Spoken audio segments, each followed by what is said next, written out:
안녕하세요. 감리교 교육마당의 정태근 목사입니다. 성경 속에는 많은 전쟁의 기록들이 담겨져 있습니다.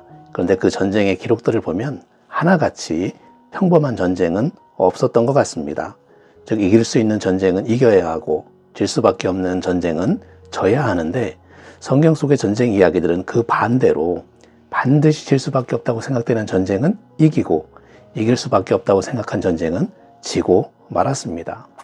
이렇게 우리의 상식 밖의 결과를 가져왔던 성경 속의 전쟁 이야기에서 보여주는 가르침이 있죠.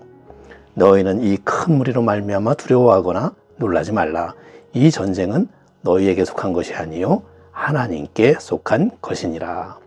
모든 전쟁을 주관하시는 분은 하나님이시기에 아무리 불리한 전쟁이더라도 오직 하나님만을 의지하면 승리할 수 있다는 그것을 가르쳐주고 있습니다. 이러한 성경의 전쟁 이야기 가운데 저에게 흥미있고 감동을 주는 전쟁 이야기를 꼽으라면 출애굽기 17장에 기록되어 있는 르비딤 전투를 소개하고 싶습니다. 이 르비딤 전투는 이스라엘 백성들이 출애굽한 후에 첫 번째 맞은 전쟁으로 아말렉 족속과의 전투였습니다. 르비딤은 그 시내반도의 아래쪽에 시내산 인근에 위치한 곳으로 출애굽한 이스라엘 백성들이 시내산에 도착하기 전에 있었던 전투였습니다. 제가 이 르비딤 전투를 흥미로운 전투로 꼽는 그런 이유는 아말렉 족속과 전투할 때에 모세가 손을 올리면 이스라엘이 이기고 손을 내리면 지는 전쟁이었기 때문입니다.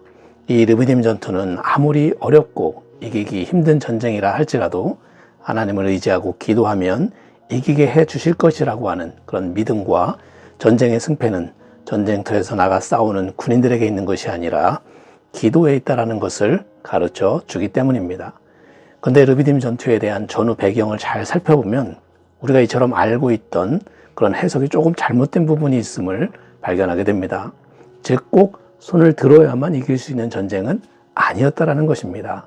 바로 르비딤 전투는 이기기가 불가능한 전투여서 손을 높이 들고 기도했더니 이기게 해주셨다라는 것이 아니라 충분히 이길 수 있는 전투였지만 하나님을 의지하지 않으면 질 수도 있다는 것을 보여준 전투이기에 흥미롭다는 것입니다. 즉, 모든 전쟁은 하나님께 속한 것이니 하나님을 의지해야 한다라고 하는 그런 결론은 동일하지만 아말렉 족속은 이길 수 없는 적이 아니라 능히 이길 수 있는 적이었다라는 것입니다. 그 배경을 살펴보도록 하겠습니다. 우선 고대 전쟁에 있어서 전쟁의 승패는 군사의 숫자에 달려 있었습니다. 이스라엘 민족과 아말렉 족속 가운데에 어느 쪽이 군사의 숫자가 더 많았을까요? 당연히 이스라엘이 더 많았습니다. 이스라엘 민족은 출애굽할 당시에 장정만 60만 명이라고 그랬습니다. 비록 그 가운데 사람들을 선택해서 싸우게 했지만 아말렉 족속과는 비교가 되지 않을 정도로 많았습니다.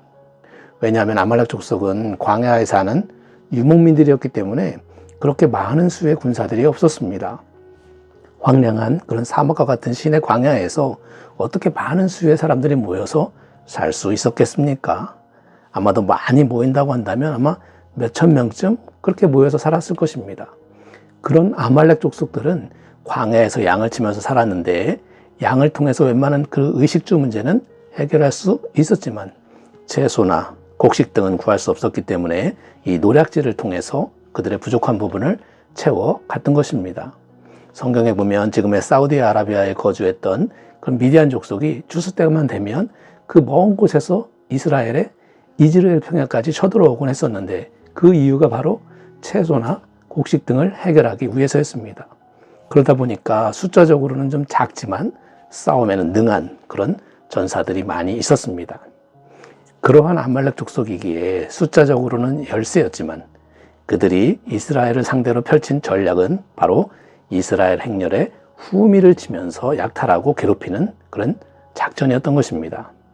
그들이 너를 길에서 만나 내가 피곤할 때에 내 뒤에 떨어진 약한 자들을 쳤고, 이처럼 아말렉 족속은 숫자적인 열세 때문에 이스라엘 민족과의 싸움에서 전면전을 펼친 것이 아니라 뒤에 처져 있는 이스라엘의 후미를 친 것입니다.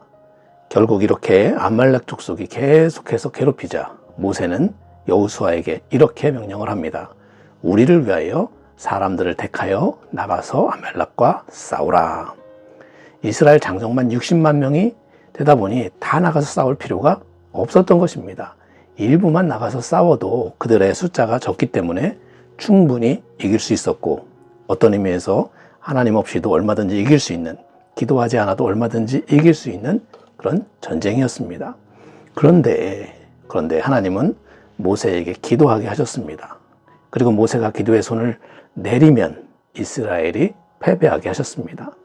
모세가 기도하면 이스라엘이 승리했던 것이 아니라 기도하지 않으면 이스라엘이 패배하게 되는 희한한 전쟁을 만드신 것입니다. 이 르비딤 전투가 흥미로운 것은 이렇게 절대로 패할 수 없는 전쟁이더라도, 넉넉히 이길 수 있는 전쟁이더라도 하나님을 의지하지 아니하면, 기도하지 않으면 이길 수 없다는 것을 이스라엘 백성들에게 가르쳐주고 계신 것입니다. 저는 이 르비딤 전투를 이야기를 이렇게 보면서 우리가 돌아봐야 할 것은, 우리는 우리의 힘으로 할 수 없는 일에 대해서는 간절히 기도하지만, 그러나 우리 힘으로 할 수 있는 일에 대해서는 전혀 기도하지 않는다는 것입니다. 내가 할 수 있는 일을 왜 기도하느냐는 그런 생각에서입니다. 그러나 이 르비딤 전투 이야기는 그런 우리들에게 할 수 있어도 기도해야 한다는 귀한 깨달음을 주기 때문에 흥미로운 전투라고 생각합니다. 우리 힘으로 할 수 있는 전투라도 기도하지 않으면 질 수밖에 없다는 것을 깨닫고, 할 수 없어도 기도하고 할 수 있어도 기도하는 그런 성도들이 되어야 할 줄로 믿습니다. 감사합니다.